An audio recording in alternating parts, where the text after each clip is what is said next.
What I thought I'd share with you tonight is a little bit about the book, and I've shared it before, and it's not necessarily easy to share it, even though I know it's going to be out there publicly. One part of the book, I had a lot of tough things to go through, and one of the hardest things I went through went like this. I came home one day, unannounced, and I was thinking at the time, like, it was actually my son's first birthday, and I'd made a cheesecake for him. And I'm not a baker. I'm a great pancake maker, but I'm not a baker. And I'd actually baked my business partner this beautiful cheesecake. And it was in Canada. It was very hot. It's in the middle of summer. And I'm thinking, oh my God, if I don't run home and get it now, it's going to spoil.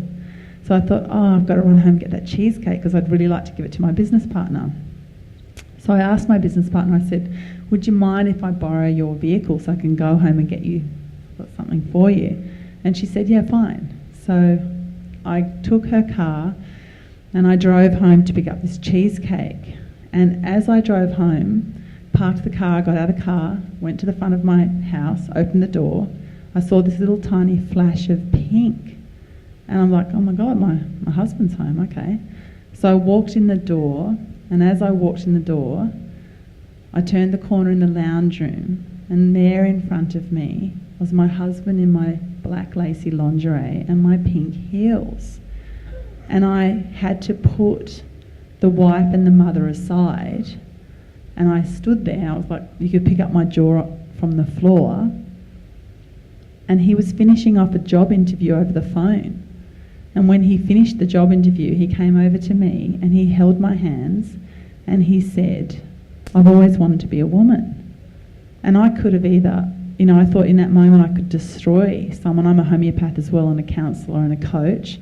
So I thought it does matter what I say right now. So I put the wife and the mother over here, and I stepped into the homeopath and the coach, and I held his hands and I said, you know what, you're going to be a beautiful woman. Help yourself to my clothes. And I ran out the door with the cheesecake, and I cried every day for 18 months. Now, at this time, I had a business. I had 35 staff. My business was going down the toilet. I just found out my husband's actually trans. I have a 1-year-old son. I've lost my mind. So what happened was my husband went to the city to try and figure out what was going on. I couldn't pay the rent. So I moved in. I started house sitting. So over a period of years, this is my son right here. Over a period of years, my son and myself lived in over 40 houses in 3 years. We lived on beans and rice. So 2 years ago, after living in 40 houses over 3 years, I got so tired, I asked my girlfriend if I could borrow a tent. So my son and I lived in a tent, going to the food bank for food, and that was only 2 years ago. So that's part of the story that I'm sharing, and it's very interesting today because here I am speaking about the book.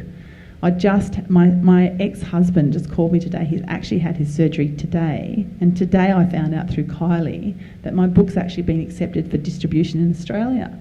So it's a really emotional day for me all round. And what I wanted to say is, to produce a book like this where you're sharing your story and you're totally naked, like I'm quite good at sharing my story, but I feel very vulnerable sharing it. It's not an easy story to share. That's just one part of the book.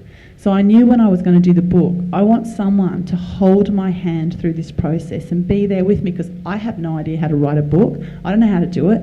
So I actually rang around and I approached some pretty big companies. I approached a company, Hay House, Louise Hay.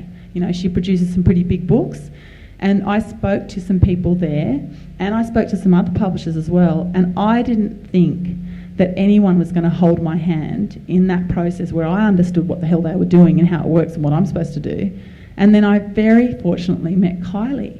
And when I met Kylie, and she was right there with me, holding my hand, going, look, this is what needs to be done, this is how it has to be done. I'd ring her up day and night whenever, going, Kylie, I've got a question, like, how does this work? She would respond so instantly. I felt totally cared for and nurtured with something so vulnerable to me. It's like giving her my second child, really, because I've already had my first child.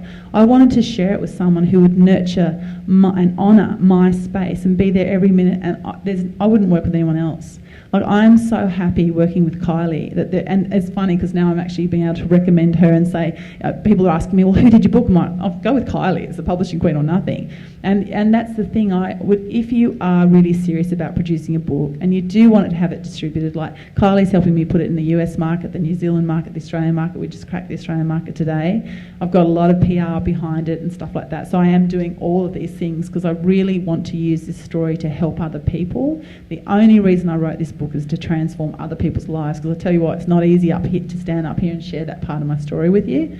There is no other publisher. It's the publishing queen or no one. So I just want to share that with you.